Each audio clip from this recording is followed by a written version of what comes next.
The ethnic cleansing of Palestine didn't start on October 7th, but it's on steroids after October 7th. We just want to have our PTSD in peace. We never have PTSD because the trauma is never posed. Let's talk more about your father. He's been in jail most of your life. He's been put in solitary confinement, assaulted 3 separate times, and one assault was very, very brutal. So can we talk about practical steps? How do you see the political steps to bring an end to the killing, first of all, and then the beginning of a political process?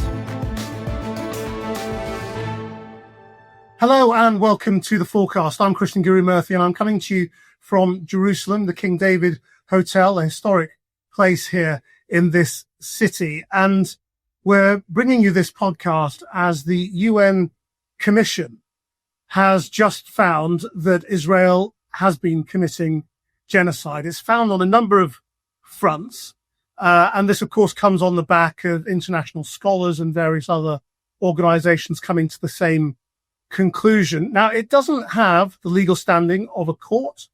It is not the Security Council. It is a body set up for the UN consisting of eminent legal minds, but it carries some moral authority.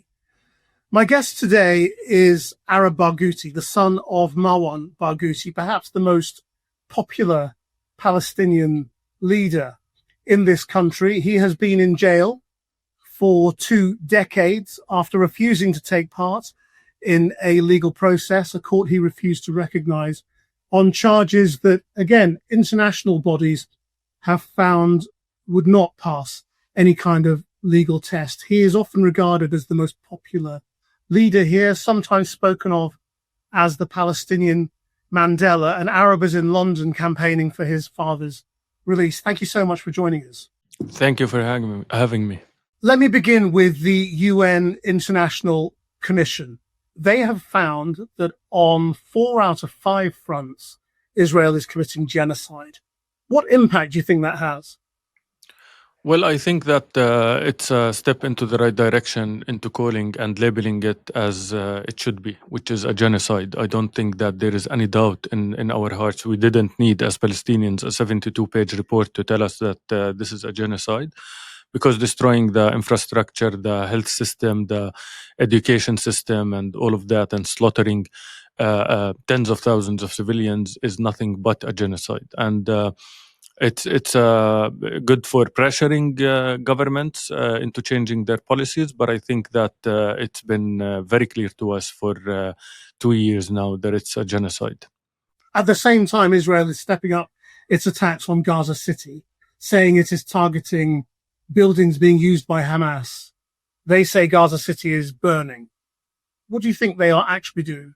They're after the civilian population. They want to ethnically cleanse the Palestinian people, and they are using genocide as a tool to ethnically cleanse the Palestinian people.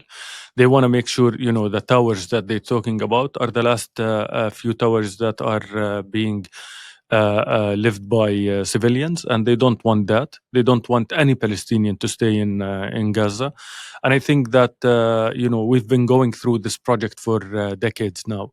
The ethnic cleansing of Palestine didn't start on October 7th. It was maybe slower than this, but it's on steroids after October 7th, because they saw that it's a golden opportunity with the blank check that they've been given by the Western governments to commit the war crimes and the crimes against humanity that they are committing against the Palestinian people.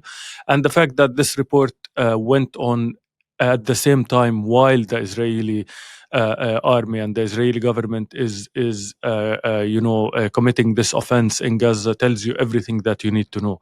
They have no limits. They think that they are above the law, and they have the green light to do whatever they want with the Palestinian people. This comes days after the UN General Assembly backed the French-Saudi statement, the declaration calling for a 2-state solution.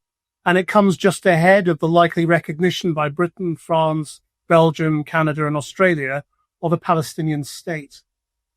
Do you think any of this international pressure is having an effect?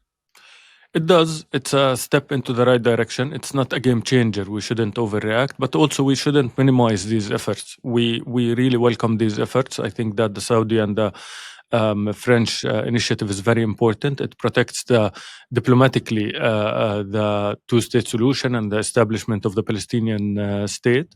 But unfortunately, it does not change things on the ground. On the ground, things are going worse by the day. And in order for this to really have a real impact and influence, it should take the next step, which is putting real sanctions on the Israeli government and making sure that the Israeli government pays for what they're doing, and then only then they will really answer to the pressure. They won't answer to diplomacy. They won't answer to anything else. The only answer they will have is for real pressure that isolates the Israeli government, exactly like the apartheid South African government. The two-state solution is your father's mission. It's what he was famous for. What is his vision today, given the realities? My father's mission has always been the Palestinian independence, freedom, and living with dignity. And he's someone who supports the political solutions. He's not attached to the two-state. He is not delusional. He understands that the two-state solution is getting killed and murdered by the current Israeli fascist government. But at the same time, he's attached to the objective, and our objective is Palestinian freedom and living with dignity, and Palestinian independence. And if that's going to happen through, through a two-state, he's going to welcome that. If that's going to happen through other solutions, he's open to other solutions. But what he's not open or flexible about is Palestinian freedom and living with dignity. I mean, what other solutions could there be? It's a generational issue. If you think about it, like our generation does not believe in the two-state because we feel that it's the magic word that the Western leaders keep giving to us to hypnotize the Palestinian people into believing that we will have a solution. There is the one state. There is, I don't think that that's the main issue. The main issue is to agree on the objective, and the objective is very clear: Palestinian freedom, living with dignity and independence. And if that's going to be through two-state and having a Palestinian independent sovereign state, of course we welcome that. But if that state going to be filled with settlers, with illegal settlements, with checkpoints, with military occupation, we don't want that.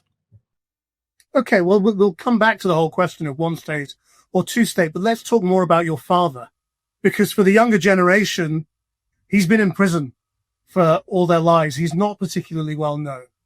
So tell us about Marwan Barghouti, a man who, I guess in truth, you don't really know either very well because he's been in jail most of your life.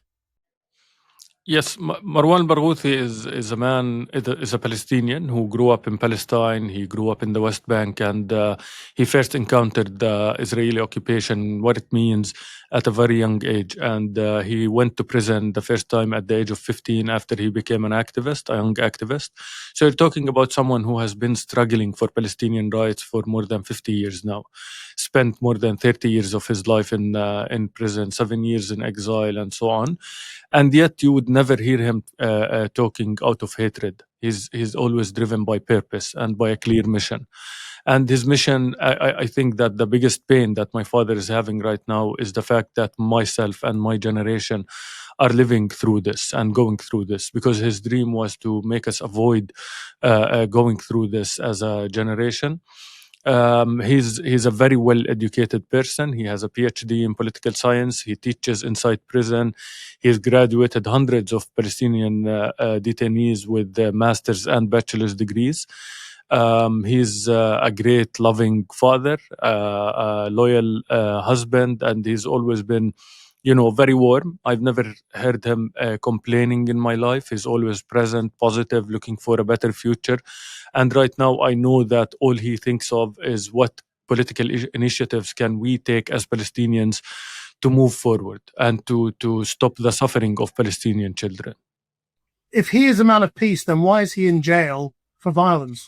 because the Israeli government does not want any Palestinian leader that is effective, that is influential, that is respected by the people. If you go back throughout history, Palestinian history, you will find that any effective leader gets either killed or put in prison. And they already tried to assassinate him 3 separate times.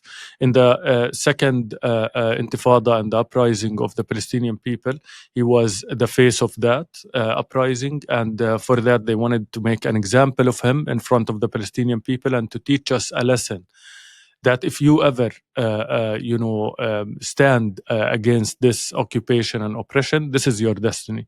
You're either going to get killed or put in prison, which is a classic story. Nelson Mandela was called a terrorist. Many other historical leaders were called terrorists. So this is a colonial word that they use to delegitimize the right of the oppressed people of self-defense.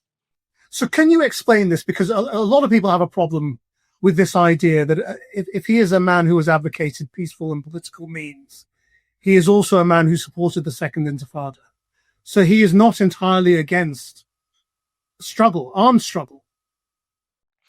Well, he's a big supporter of political solutions, but he preserves the right of the Palestinian people of self-defense. According to the international law, the international law states clearly that any occupied people have the right of self-defense, and that includes armed struggle. And we have to be very clear, and we have to be honest about, like, we're either occupied or we're not occupied. And it's not even debatable if we're occupied or not. If we're occupied, then we have the right of self-defense against the Israeli occupation, according to the international law, and he supports that right.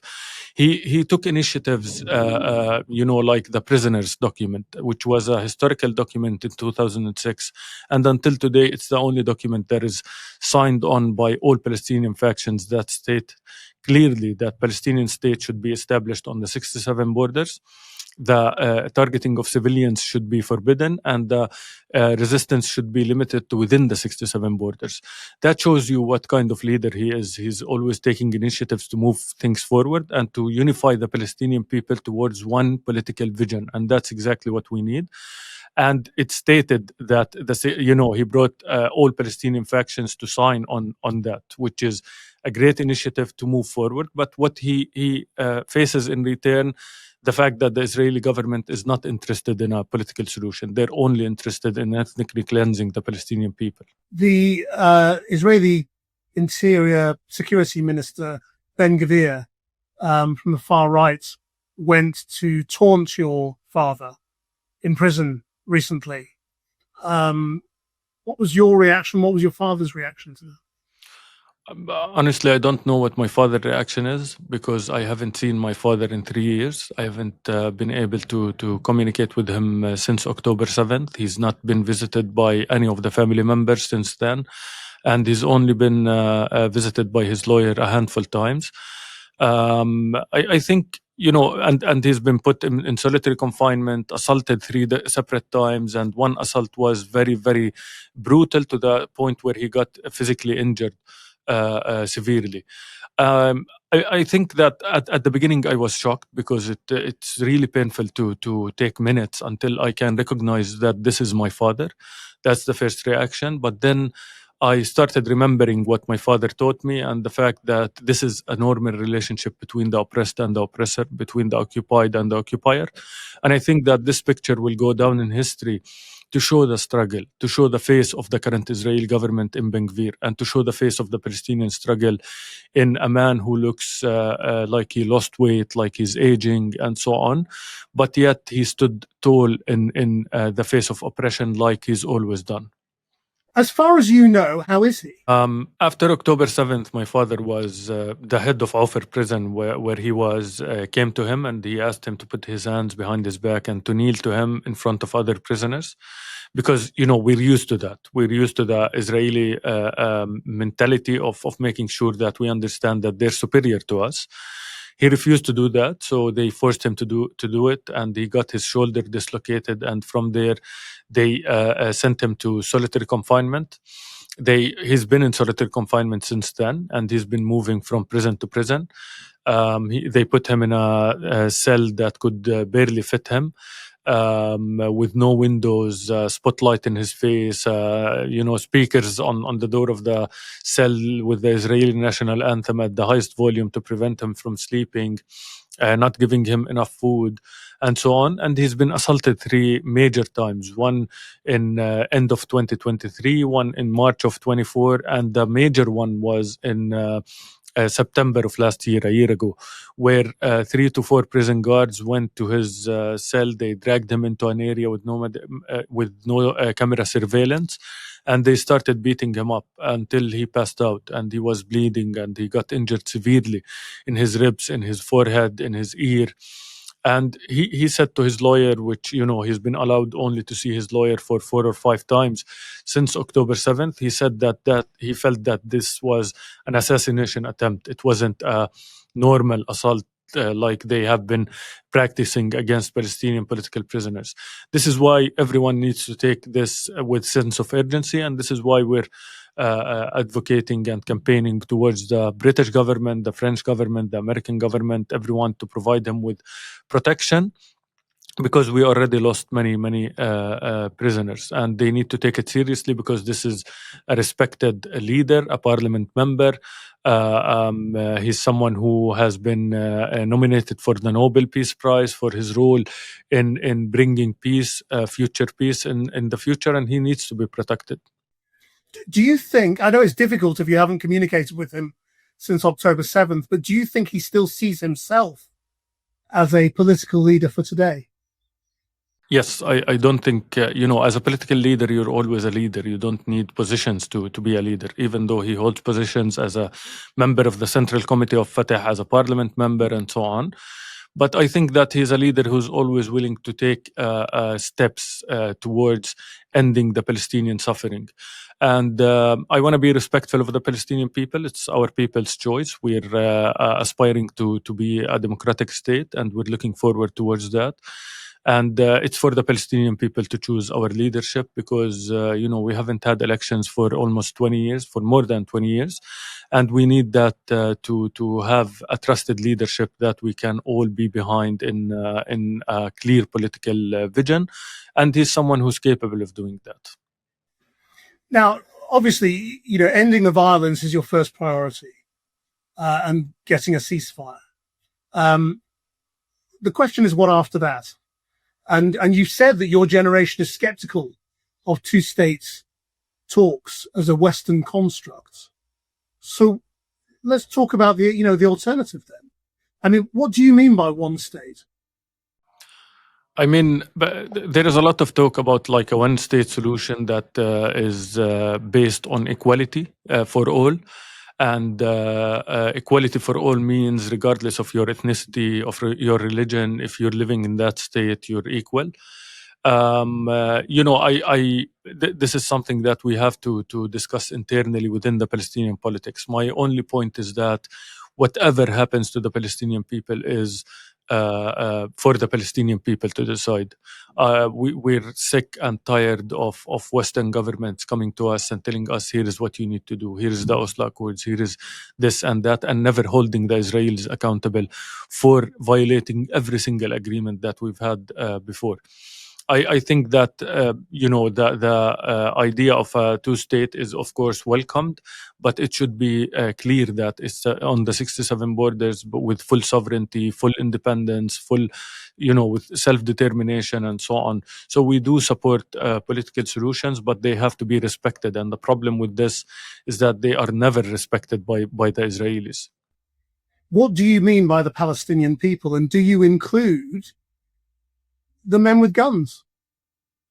The Palestinian people are all the Palestinian people, the 15 million, 7 million in Palestine and 7 million in the diaspora. We shouldn't forget that Palestinians in the diaspora were people who got kicked out of their homes, literally, in 1948, which is a war crime and a crime against humanity that was done. And they shouldn't be forgotten in this. And we need to have that internal dialogue and internal discussions and decide all together as Palestinians on what political vision do we all support. And for that, we need elections. We need a political system that is healthy, that includes the youth, that is inclusive, and has women in power, and so on. We're aspiring to be that state. But you can't have that election, can you, before political talks with Israel? I mean, that there isn't time to build a political culture to recreate, a system in which you could have a proper election, given what's happened to the population. Well, I think, the first priority is stopping the genocide. After we stop the genocide, we can talk about elections and we can talk about all of that. But I think it's a matter of timing. The timing is everything here. We do need elections because we want a leadership that represents the Palestinian people, that is very clear about its political vision. And I think it's very dangerous, the fact that the Israeli government right now is trying to deliberately to make the PA collapse, basically. And this is very dangerous because the body of the PA is the sole representation right now on the ground of the Palestinian people. And yes, we do have corruption issues and we do have other issues in the PA, but the international community should contribute into strengthening the PA to be the body that will be governing all of Palestine. But this PA can't be a representation of the Palestinian people if we can't have elections, because we don't have a parliament, we haven't had elections in 20 years, and that's very bad for the political system. There have been constant reassurances or assurances that Hamas will not be part of that negotiation and that they would not be part of any immediate post-war government in Gaza. But are the politicians and the political groupings in Palestine able to guarantee that Hamas would not be part of that future? I think that, this is something that Hamas has made very clear, that they are willing to do that as a compromise to make sure that things will move forward, and to take away that excuse from the Israeli government that keeps putting that as an excuse not to stop their genocide. And I think that, what do they need more than them saying that we are willing to do that? I don't think you need more guarantees than that. And they need to move forward from there. We need to be very clear that Hamas has, made every single compromise needed for the ceasefire, and has made it very clear that they're willing to cooperate to make sure that we can move forward from here. But the Israeli government is not interested, because they're only interested in the ethnic cleansing, and they're using Hamas and October 7th as an excuse and a golden opportunity to get that done. But do you think people who believe in violence can change and become political figures, or do you think they need to be removed from the situation? I mean, historically speaking, they can change. And I think that, if you look at the problem, you said believe in violence. If you're living in Palestine, all you see in your life is violence. So how can you stop the cycle of violence as long as the violence is happening in front of you every single day? I grew up in the West Bank. I am the generation that saw the Israeli invasion of the West Bank in 2002. The soldiers came to our house. I was not allowed for days. They put the Israeli flag on our balcony. I was not allowed for days to go to the kitchen or to the bathroom, except if I asked for their permission to go as a 10-year-old. What kind of trauma do you think that puts in you? And if I talk about these stories and I tell them now, they sound cute compared to what's happening in Gaza and the people of Gaza. So before we start asking about believing in violence and the reaction, let's talk about the action. Let's talk about the root cause. And the root cause is the illegal occupation, the apartheid, the ethnic cleansing, and the genocide that we're going through. And without, my father said that the first day of peace is the last day of occupation. End the occupation, and then everything will become better. We can't keep, having these discussions while we're going under all of this. I mean, talking about how children in Gaza are reacting and will have trauma from what has happened in the future, it raises the whole question of whether anything that is negotiated now by today's generation can hold for a future generation that has lived through this. I mean, we have to go through it. It's very hard, and it's we just want to have our PTSD in peace.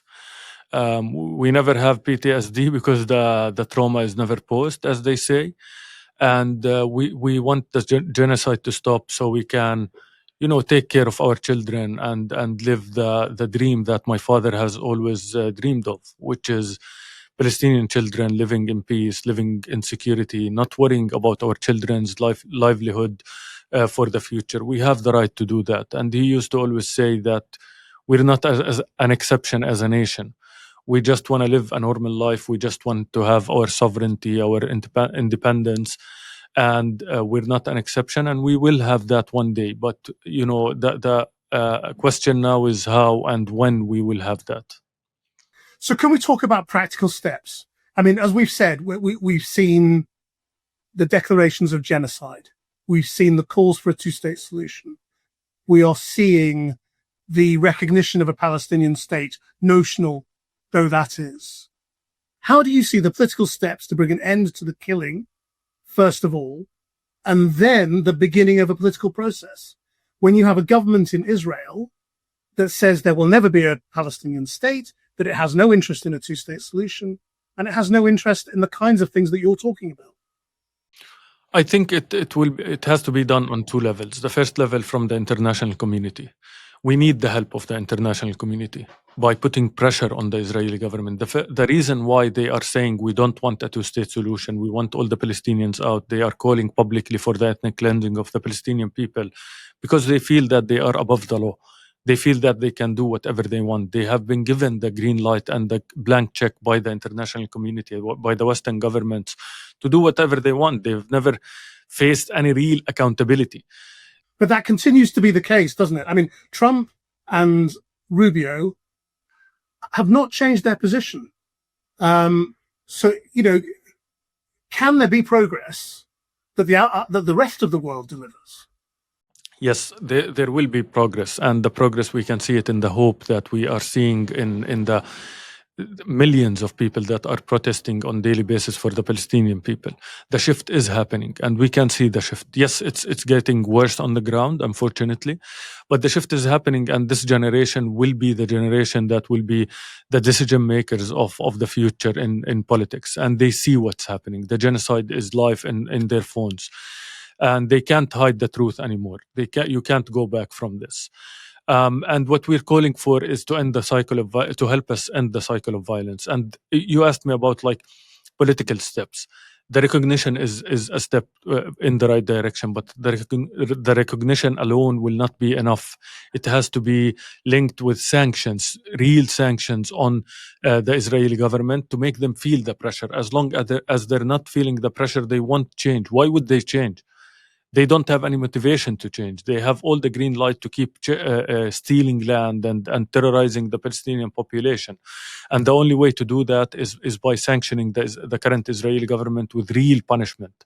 And the other thing is that we as Palestinians to worry about what we can control. And what we can control is to unify towards a clear political vision that can take us forward. And the unity of the Palestinian people is the biggest concern that we should have as Palestinians. How vital is the release of your father for the Palestinian people to be able to have that conversation amongst themselves? It's essential. And not only my father, I want to be respectful of the other leaders that are behind bars, like Ahmed Saadat and many others. And I think that my father can contribute a lot towards bringing the Palestinian people together and towards the unity. And you said that the young generation don't know him, and you're right about that. If you're 30 years old or under, which is like almost 70% of the Palestinian population, you've never seen him outside of prison except in videos and so on. And the reason why he's still the most popular Palestinian leader is because of his he is a unifying figure. He's someone who's willing to sacrifice a lot for the cause, and that's the kind of leader that we respect as Palestinians. He's always against corruption. He supports democracy. He supports political solutions and preserves the rights of the Palestinian people of self-defense. And this is the combination of leadership that we need in Palestine, and that's why the people understand his influence and his impact once he's released, and even from inside prison, because he's done most of his political achievements from inside prison as well. Are you getting any support from the British government? I mean, things are moving and shifting towards the right direction. I can't say support because I was expecting more from the British government and from the Western governments overall when the video of Ben Gvir happened. Here you have a sanctioned terrorist, a convicted terrorist in Ben Gvir, taunting and threatening a Palestinian leader inside prison who looks like he got starved inside prison and tortured and so on. And we didn't see the reaction that we were looking for. They should have been appalled by what they saw, and they should have taken it very seriously. 76 Palestinian political prisoners have been killed inside prison since October 7th. So why wouldn't we think that my father's life is in danger? And they need to take it very seriously, because he's one of the last hopes of a political solution that is accepted, because he is trusted by the people and he's someone who is capable of taking the Palestinian people towards that. Are you able to meet any of the British government on your visit? Have you been invited in? Not yet, but we will be having some meetings, and we're always in touch with their office in Jerusalem, and we're hoping that they can take real steps towards my father's release and all Palestinian political prisoners' release. Arab Barghouti, thank you very much indeed for joining us today. That's the forecast. Until next time, bye-bye.